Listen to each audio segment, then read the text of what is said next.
এটা একটা তোমাদের রুটিনটা ওরা চেঞ্জ করেছে। তোমাদের হাতে ধরিয়ে দিয়েছে smartphone, laptop, internet, Facebooking, YouTubing, সারা দিন সারা রাত ওই মোবাইলের পিছনেই বসে আছে। আমি শহরের ছেলে তো, আমি তো আরো ভালো জানি আপনাদের চাইতে। রাস্তায় হাঁটি, মাথা উপরে তুলে হাঁটে না, মাথা নিচের দিকে তুলেই হাঁটে। কার সাথে ধাক্কা লাগছে, কার সাথে কি হচ্ছে টেরই পায় না। শারীরিক শক্তি তোমাদের নষ্ট করেছে। আরেকটা কাজ তারা করেছে, আমরা যে খাবার খাই সেই প্রত্যেকটা খাবারের মধ্যে তারা এমন কিছু পয়জন ঢুকিয়ে দিয়েছে যার মধ্য দিয়ে এমন জটিল জটিল রোগ ব্যাধির সৃষ্টি হচ্ছে যেটা আগের 50-100 বছর আগে ছিল না। এই জন্য সারা বিশ্বে দেখবেন তরুণদেরকে ধ্বংস করার সমস্ত ষড়যন্ত্র চক্রান্ত চলছে। কিভাবে? পয়েন্ট নাম্বার 1, প্রথমত ইহুদি এবং খ্রিস্টান এই সভ্যতা আপনার সাথে যা করেছে তা হচ্ছে আপনাকে আপনার জীবনের উদ্দেশ্য থেকে তারা সরিয়ে দিয়েছে। এটা 1 নাম্বার কাজ তারা করেছে। আল্লাহ পাক কোরআনে বলেছিলেন, ওয়ামা খালাকতুল জিন্না ওয়াল ইনসা ইল্লা লিয়াবুদুন, আমি মানুষ এবং জিনকে শুধুমাত্র আমার ইবাদত করার জন্যই সৃষ্টি করেছি। তারা আপনাকে এই উদ্দেশ্য থেকে সরিয়ে দিয়েছে। এখনকার যুবক শ্রেণী আল্লাহর জন্য বাঁচে না, আল্লাহর জন্য মরে না। এখনকার যুবক শ্রেণী টাকার জন্য বাঁচে, পদের জন্য বাঁচে, চাকরির জন্য বাঁচে, একটা মেয়ের জন্য বাঁচে। এখনকার যুবক শ্রেণী আল্লাহর জন্য বাঁচে না। ইল্লা মাশাআল্লাহ, অল্প কিছু ভাই আছে জানি, তাদের কথা আলাদা। এটা প্রথম কাজ সেটা করেছে, আপনাকে আপনার জীবনের উদ্দেশ্য থেকে সরিয়ে দিয়েছে। আমি 100% নিশ্চিতভাবে বলতে পারি, আপনি যে যুবককে জিজ্ঞাসা করবেন যে বাবা তোমার জীবনের উদ্দেশ্য কি, কেউই বলবে না আমার জীবনের উদ্দেশ্য জান্নাত। চ্যালেঞ্জ করলাম, আমি জিজ্ঞাসা করে দেখি, কোন যুবক বলবে না আমার জীবনের উদ্দেশ্য জান্নাত, বলবে না। তার জীবনের উদ্দেশ্য চাকরি, অথবা একটা অ্যাফেয়ার, অথবা পলিটিক্যাল পাওয়ার, অথবা স্ট্যাটাস, অথবা জমি বাড়ি, অথবা গাড়ি। কারণ সমাজ এবং পরিবার তাকে এটাই শিক্ষা দিয়েছে, নিজের পায়ে দাঁড়াতে হবে বাবা তোমাকে। তো প্রথম যে কাজটা তারা করেছে সেটা হলো তারা আপনাকে আপনার জীবনের উদ্দেশ্য থেকে সরিয়ে দিয়েছে। 2 নাম্বার কাজ তারা যেটা করেছে সেটা হলো যে আপনার শারীরিক শক্তিটাকে তারা নষ্ট করেছে। প্রথমত, এখনকার যুবকদের শারীরিক শক্তি আর আমাদের চাচাদের শারীরিক শক্তির মধ্যে আকাশ পাতাল পার্থক্য আছে। এখানকার কোনো চাচার সাথে লড়াই করার ক্ষমতা তোমাদের নাই। তোমরা 3 জন মিলে একজন চাচার সাথে পারবে না ইনশাআল্লাহ, আমি বিশ্বাস করি এটা। আমার একজন আত্মীয় যিনি একটা প্রশাসনিক পদে আছেন, হার্ট স্ট্রোক করেছিলেন, আমি দেখতে গিয়েছিলাম। তিনি একসময় বাংলাদেশের পক্ষে অস্ত্র ধরেছিলেন। যখন একটা সীমান্তে লড়াই হয়েছিল বাংলাদেশের সাথে অন্য একটা নাফ নদীর ওখানে, তিনি বিডিআর ছিলেন, যেটাকে আমরা বিডিআর বলি। আমি যখন তাকে দেখতে গিয়েছি, আমি বলেছিলাম যে না আপনি তো দুর্বল হয়ে যাচ্ছে। তিনি আমাকে বলেছিলেন যে তুমি এখনো আমার সাথে পারবে না, তুমি এখনো আমার সাথে পারবে না। আগেকার মানুষদের যে শক্তি, ফিজিক্যাল স্ট্রেংথ, এটা তোমাদের মধ্যে নাই। তোমরা কি বুঝতে পারো? এটা ওরা করেছে। কিভাবে জানো? তোমাদের জীবনযাত্রার রুটিনটা তারা চেঞ্জ করে দিয়েছে। তোমরা এখন ঘুমাও 12টা, 1টা, 2টা, 3টায়, আর ওঠো ওই যে 10টা, 11টা, 12টায়। তোমরা রাসূলের সুন্নাহ অনুযায়ী চলো না। আমাদের চাচারা ঘুমাতেন 9টায়, ওই যে ভোর 4টায় উঠতেন, তাহাজ্জুদ করতেন, তারপরে নামাজ পড়তেন, মাঠে কাজ করতে যেতেন। তাদের যে ফিজিক্যাল স্ট্রেংথ, এটা তোমাদের মধ্যে নাই। যদি আবারও মুক্তিযুদ্ধ হয়, তোমরা কিছুই করতে পারবে না দেশের জন্য। ওটা পেঁচার পরে লাভ নাই যে সোনার প্রজন্ম তৈরি করতেছে, এগুলো বোগাস কথাবার্তা। বিশ্বাস না হয় একটা মাঠে 10 পাক রাউন্ড দেওয়ার না সবাইকে, একটা মাঠে নিয়ে যান, 10 পাক দৌড়াতে লাগা দেন, দেখেন কয়জন দৌড়াতে পারে। তোমাদের শারীরিক শক্তি ওরা নষ্ট করে দিয়েছে। এটা একটা তোমাদের রুটিনটা ওরা চেঞ্জ করেছে। তোমাদের হাতে ধরিয়ে দিয়েছে smartphone, laptop, internet, Facebooking, YouTubing, সারা দিন সারা রাত ওই মোবাইলের পিছনেই বসে আছে। আমি শহরের ছেলে তো, আমি তো আরো ভালো জানি আপনাদের চাইতে। রাস্তায় হাঁটি, মাথা উপরে তুলে হাঁটে না, মাথা নিচের দিকে তুলেই হাঁটে। কার সাথে ধাক্কা লাগছে, কার সাথে কি হচ্ছে টেরই পায় না। শারীরিক শক্তি তোমাদের নষ্ট করেছে। আরেকটা কাজ তারা করেছে, আমরা যে খাবার খাই সেই প্রত্যেকটা খাবারের মধ্যে তারা এমন কিছু পয়জন ঢুকিয়ে দিয়েছে যার মধ্য দিয়ে এমন জটিল জটিল রোগ ব্যাধির সৃষ্টি হচ্ছে যেটা আগের 50-100 বছর আগে ছিল না। বিশ্বাস না হলে আপনি চেক করে দেখেন। এখন যত খাবার তোমরা খাও, বাইরের খাবার, ম্যানুফ্যাকচার্ড খাবার, এই প্রতিটা খাবার তোমাদের শরীরের জন্য ক্ষতিকর। যা খাচ্ছ বাইরের ম্যানুফ্যাকচার্ড, এই যে ড্রিঙ্কসগুলো খাচ্ছ, এই যে ফুডগুলো খাচ্ছ, ফাস্ট ফুড খাচ্ছ, এই যে হোটেলগুলোতে খাচ্ছ, হাইজেনিক কোনো খাবারই তোমরা খাচ্ছ। অথচ আমাদের এই চাচাদের দিকে তাকিয়ে দেখো, তারা সব দেশি জিনিসপত্র খেয়ে খেয়ে বড় হয়েছেন, ওই সময় ফ্রেশ বাতাস, ফ্রেশ খাবার, এখনো তারা স্ট্রং। আর তোমার এই 30 বছর বয়সে, আমার এই 30-25 বছর বয়সে আমরা ওটা করতে পারছি না। এটা এমনি এমনি হয়নি, এটা ওদের চক্রান্ত ছিল, যাতে করে মুসলিম উম্মার তরুণ প্রজন্মকে তারা ধ্বংস করতে পারে। মুসলিম উম্মার তরুণ প্রজন্ম সেই জাজবা রাখে না। 1 নাম্বার তোমাদের জীবনের উদ্দেশ্য থেকে সরিয়েছে, 2 নাম্বার তোমাদের খাবারের অভ্যাস চেঞ্জ করেছে, 3 নাম্বার তোমাদের এই শারীরিক সক্ষমতা নষ্ট করেছে, 4 নাম্বার তোমাদের শিক্ষা ব্যবস্থাকে সে ধ্বংস করেছে। কথাটা ভালো করে শোনো, তোমাদের শিক্ষা ব্যবস্থাকে তারা ধ্বংস করেছে। কিভাবে? তুমি 25 বছর এই সেকুলার লাইনে পড়াশোনা করবা, 25টা সূরা তুমি শিখতে পারবা না, ইম্পসিবল। তুমি 25 বছর এদিকে পড়াশোনা করেছো, কিন্তু 25টা হাদিস তোমার জানা নাই, 25 জন সাহাবীর নাম তুমি বলতে পারবে না, তুমি রাসূলুল্লাহ সাল্লাল্লাহু আলাইহি ওয়াসাল্লামের জীবনী কখনো পড়ে দেখো নাই, ছুঁয়েও দেখো নাই, তার স্ত্রীদের নাম তোমার জানা নাই, 10 জন জান্নাতি সুসংবাদপ্রাপ্ত সাহাবীর নাম তোমার জানা নাই, কিন্তু তুমি এদিকে science, arts, commerce, physics, chemistry, biology, হাবি জাবি সব পড়ে শেষ করেছো, ইসলামের বেসিক নলেজ তুমি অর্জন করো নাই। এটা ওদের চক্রান্ত ছিল, শিক্ষা ব্যবস্থা দিয়ে তোমাদেরকে ইসলাম থেকে সরিয়ে দেয়া, এবং তারা সেখানে 100% সফল। এগুলো নিয়ে কথা বলার সময় যেহেতু আমাদের নাই, আমরা যেহেতু আমাদের ওই যে হাত বাঁধা, আমিন টামিন এইসব নিয়ে আমরা যে মারামারি কাটাকাটির মধ্যে আছি, এটাই হচ্ছে আমাদের বড় জিহাদ আমাদের, তাই না? এই জায়গায় কাজ করা উচিত ছিল। পক্ষান্তরে যারা মাদ্রাসায় পড়ছি আমরা, অত্যন্ত দুঃখজনক, অত্যন্ত দুঃখজনক, এই মাদ্রাসায় পড়ার পরেও আমরা সাম্প্রদায়িক হয়ে যাচ্ছি কেন? নিজের বুঝ, নিজের দল, নিজের মাযহাব, নিজের তরিকার বাইরে আমরা আর চিন্তা করতে পারছি না। ইসলাম যে একটা প্রশস্ত সাগর, এখানে যে কত কি আছে এটা আমাদের জানা হচ্ছে না। একই সাথে কোরআন সুন্নাহ হাতে থাকার পরেও আমরা বিশ্বকে চ্যালেঞ্জ করতে পারছি না। আল্লাহ পাক বলেছেন, কোরআন আমি তোমার উপর নাজিল করেছি তিবিয়ানান লিকুল্লি শাই, এটা প্রত্যেকটা বিষয়ের ব্যাখ্যা। কিন্তু কোরআন থেকে আমরা পৃথিবীর সবকিছু এখন ব্যাখ্যা করতে পারি না। কোরআন দিয়ে আমরা অর্থনীতি ব্যাখ্যা করতে পারি না, আমরা রাজনীতি ব্যাখ্যা করতে পারি না, আমরা শেষ জামানাকে ব্যাখ্যা করতে পারি না, কিন্তু কোরআন আমাদের হাতে আছে, ঘরে আছে। মাদ্রাসায় পড়ছি, কিন্তু মাদ্রাসায় পড়ে ইংরেজি জানছি না, আইসিটি জানছি না, বিশ্ব সম্পর্কে জানছি না, অর্থনীতি জানছি না, এমনকি ইসলামের ইতিহাসও জানছি না। তাহলে এখানেও কিছু সমস্যা থেকে গেছে। এটা দ্বিমুখী শিক্ষা ব্যবস্থা চলছে, এটার একমুখীকরণ প্রয়োজন ছিল, যেটা হয়নি বিগত 50, 60, 70 বছর। আর আগামী তো অল্প সময় বাকি আছে, এখন এটার জন্য আর চেষ্টা করেও কোনো লাভ হবে আমার মনে হয় না, আমার মনে হয় না। আল্লাহু আ'লাম বিসওয়াব।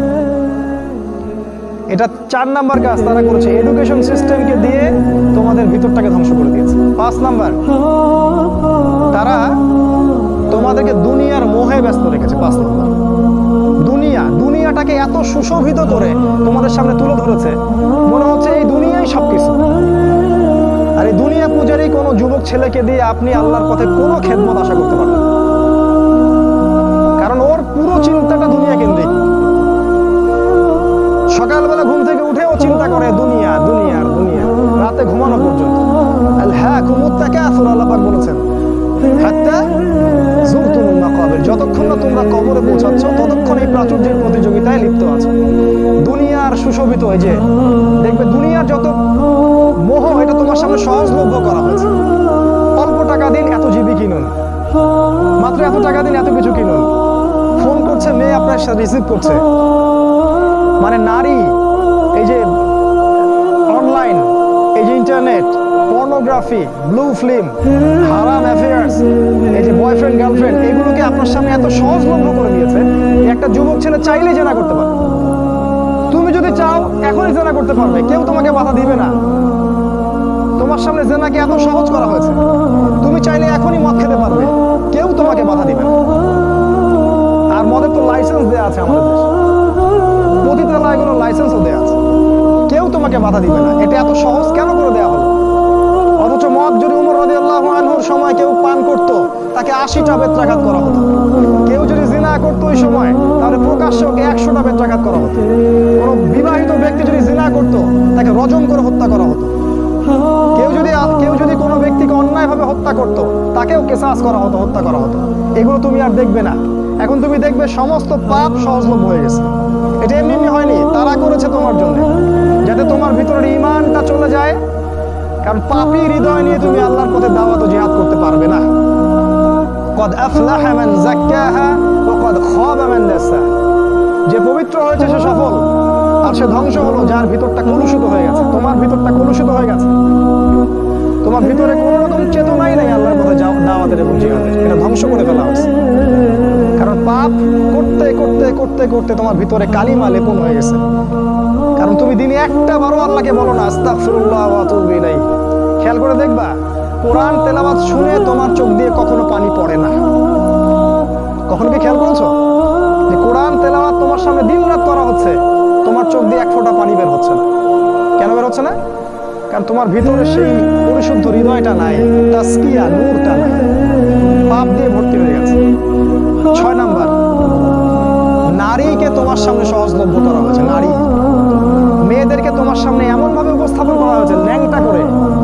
রাসূল সাল্লাল্লাহু আলাইহি ওয়াসাল্লাম বলেছিলেন যে শেষ জামানায় 2 শ্রেণীর মানুষ আসবে যাদেরকে আমি এখনো দেখি নাই। এক শ্রেণী হচ্ছে নিসাউন কাসিয়াতুন আরিয়া, মুইলাতুন মামিলাত, মানে এমন এক শ্রেণীর মেয়ে বের হবে শেষ জামানায় যারা কাপড় পরেও ন্যাংটা হয়ে থাকবে। ভাষাটা ভালো করে বোঝেন, কাপড় পরেও তারা নগ্ন হয়ে থাকবে। আমার মনে হয় না এটার ব্যাখ্যা করার দরকার আছে। কাপড় পরবে কিন্তু কাপড়ের সবকিছুই, ভিতরে সবকিছু আপনি দেখতে পারবেন, বুঝতে পারবেন কোন অঙ্গ কতটুকু উঁচু নিচু, কোনটা কি। এখন এমন ড্রেস বাইরে থেকে ভিতরে সব দেখা যায়, কাঠামোকে সেটাও দেখা যায়। এমনকি এমন বোরখা বের হয়েছে এখন, যেটা পরার পরেও দেখবেন যে তার ফিজিক্যাল সমস্ত স্ট্রাকচার বোঝা যায়।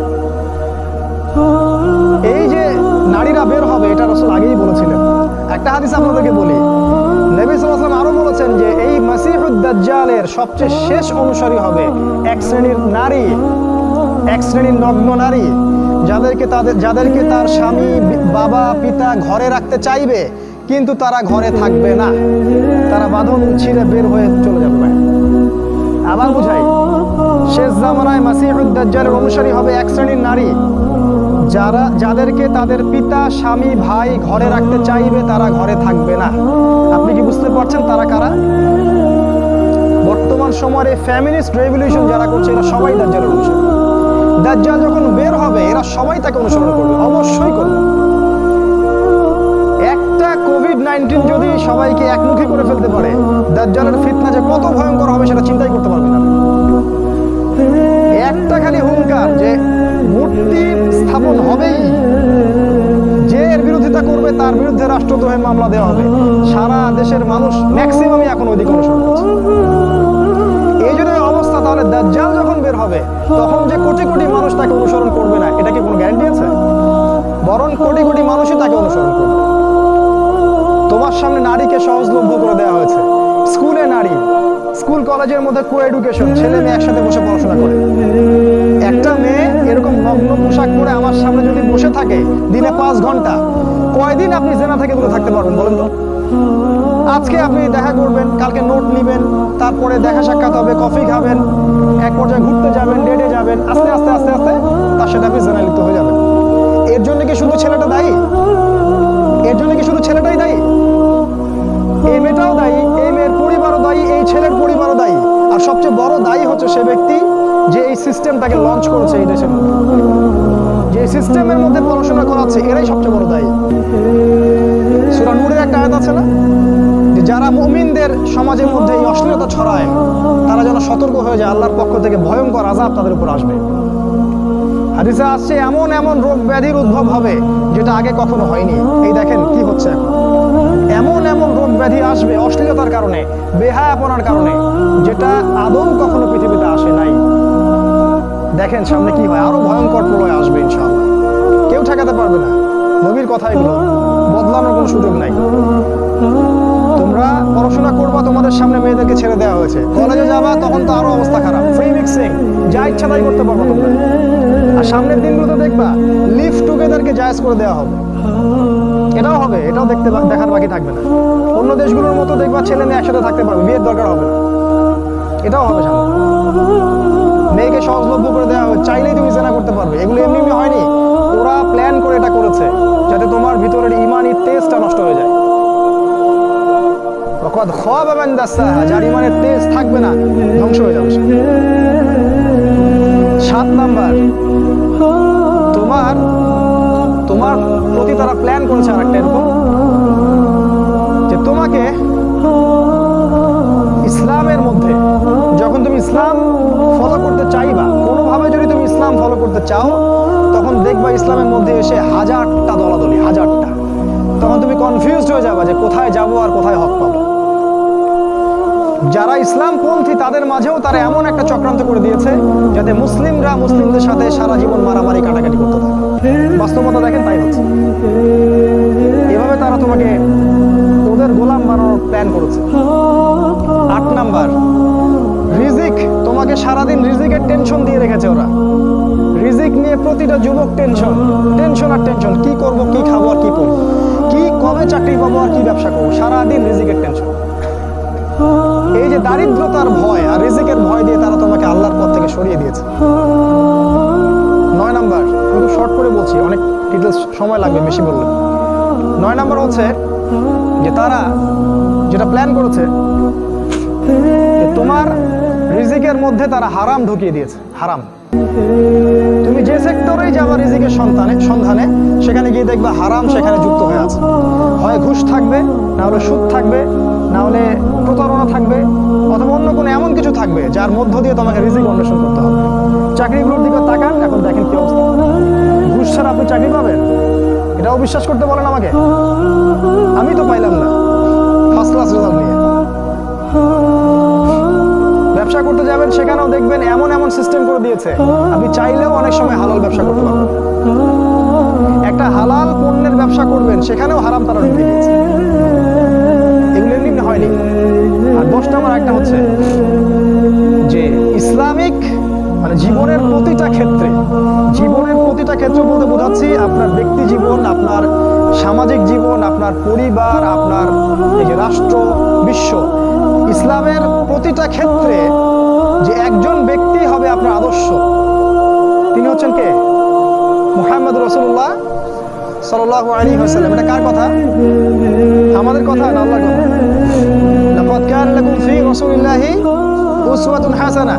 ওই উসওয়াতুন হাসানাহ যাকে আপনার উচিত ছিল ব্যক্তি, পরিবার, সমাজ, রাষ্ট্র সমস্ত জীবনে বাস্তবায়ন করা, এই উসওয়াতুল হাসানাহ তারা সরিয়ে দিয়েছে, তাই নাই? এখন আপনার উসওয়াতুল হাসানাহ কার্ল মার্কস অথবা লেনিন অথবা স্টেলিন অথবা আব্রাহাম লিঙ্কন অথবা অমুক তমুক দার্শনিক কেউ না কেউ। আপনি মুহাম্মদ সাল্লাল্লাহু আলাইহি ওয়াসাল্লামকে আর জীবনের সব ক্ষেত্রে নেতা হিসেবে গ্রহণ করতে চান না। কথা কি মিথ্যা বলেছি? আপনি হয়তো ইবাদত করছেন তার পদ্ধতিতে, তা আপনি অর্থনৈতিক জীবনে গিয়ে তার হেদায়েত মানছেন না। আপনি সামাজিক ক্ষেত্রে গিয়ে রাসূলের আদর্শ মানছেন না। বিশ্ব রাজনীতি করতে আপনি রাসূলের আদর্শের মোটেই পরোয়া করছেন না। ওটা জাদুঘরে। এই বিষয়গুলোতে আমরাই ভালো বুঝি। অপেক্ষা করতে থাকেন। জাস্ট আমার তো কিছু করার নাই, আমাদের তো কিছু বলারও নাই। আমরা তো মাজলুম এবং দুর্বল।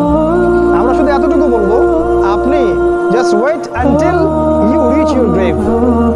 আপনি যতক্ষণ পর্যন্ত আপনার কবরে পৌঁছান নাই, ওই পর্যন্ত অপেক্ষা করতে থাকেন। তারপরে দেখেন আপনার সাথে কি হয়।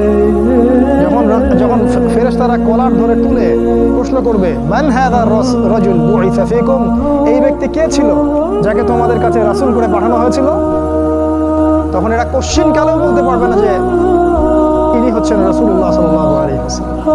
বলে মা আদরি, আমি জানি না, লা আদরি, আমি জানি না। মানুষ কিছু বলতো, আমি শুনতাম। খুবই ভয়ঙ্কর জায়গা। একজন সাহাবীর নাম বলি, সাদ বিন মুয়াজ রাদিয়াল্লাহু আনহু। নাম শুনেছেন? তোমরা তো শোনো নাই মনে হয়। সাদ বিন মুয়াজ এত ভালোবাসতেন নবী তাকে, তার মৃত্যুতে রাসূল সাল্লাল্লাহু আলাইহি ওয়াসাল্লাম এত কষ্ট পেয়েছিলেন। সাদ বিন মুয়াজ আনসার সাহাবী ছিলেন। তার একার দাওয়াতে প্রচেষ্টায় মদিনায় বহু মানুষ ইসলাম কবুল করেছিল। এই মানুষ খন্দকের যুদ্ধে তার গায়ে একটা তীর লাগে, প্রচুর রক্ত প্রবাহ হয় এবং তিনি মারা যান, শহীদ হয়ে যান। এই সাদ বিন মুয়াজের জানাজায় 70,000 ফেরেশতা অংশ নিয়েছিল এবং আল্লাহ রাব্বুল আলামিনের আরশ এই সেই বান্দার মৃত্যুতে কেঁপে উঠেছিল। আপনাকে বলতে চাচ্ছি, এই সাদ বিন মুআজ রাদিয়াল্লাহু আনহুর কবরেও চাপা দেয়া হয়েছে, দুদিক থেকে চাপা দেয়া হয়েছে। তিনি বলেছেন, রাসূল সাল্লাল্লাহু আলাইহি ওয়াসাল্লাম, যদি কোনো ব্যক্তির কবরে আযাব না হতো তাহলে সাদ বিন মুআজের কবরে আযাব হতো না। তার কবরেও প্রশ্ন হয়েছে এবং চাপ দেওয়া হয়েছে। কবরের জীবন কেমন কেমন করে আপনাকে বুঝাবো, কিভাবে বুঝাবো আমরা? আমাদের বুঝানোর কোনো ক্ষমতাই নাই। আজকে আপনি রাসূলের আদর্শকে পরোয়া করছেন না। কাল যখন আপনাকে রেখে আসা হবে ওই যে বিসমিল্লাহি আলা মিল্লাতি রাসূলিল্লাহ বলে, তখন বুঝবেন যে রাসূলের মিল্লাত কাকে বলে। আল্লাহ পাক আমাদেরকে উসওয়াতুল হাসানা নির্ধারণ করার তৌফিক দান করুন। উসওয়াতুল হাসানা হবে একজন ব্যক্তি, দ্বিতীয় কোনো ব্যক্তি না। তিনি হচ্ছেন আমাদের প্রিয় নবী মুহাম্মদুর রাসূলুল্লাহ সাল্লাল্লাহু আলাইহি ওয়াসাল্লাম। হ্যাঁ, এটা ঠিক যদি কোনো ব্যক্তির কথা রাসূলের কথার সাথে মিলে যায়, সে যেই হোক না কেন তার কথা মানতে আমরা প্রস্তুত ইনশাআল্লাহ। বরং ওই কথা মানাই আমাদের জন্য ফরজ। আর পৃথিবীর যে ব্যক্তি হোক না কেন, সে যত বড় নেতা হোক না কেন, যেই হোক না কেন, কারো কথা যদি নবীর কথার সাথে না মিলে, তাহলে সেই কথা মানতে আমরা মোটেও বাধ্য নই, বরং সেটাকে না মানাই হচ্ছে আপনার ঈমানের দাবি।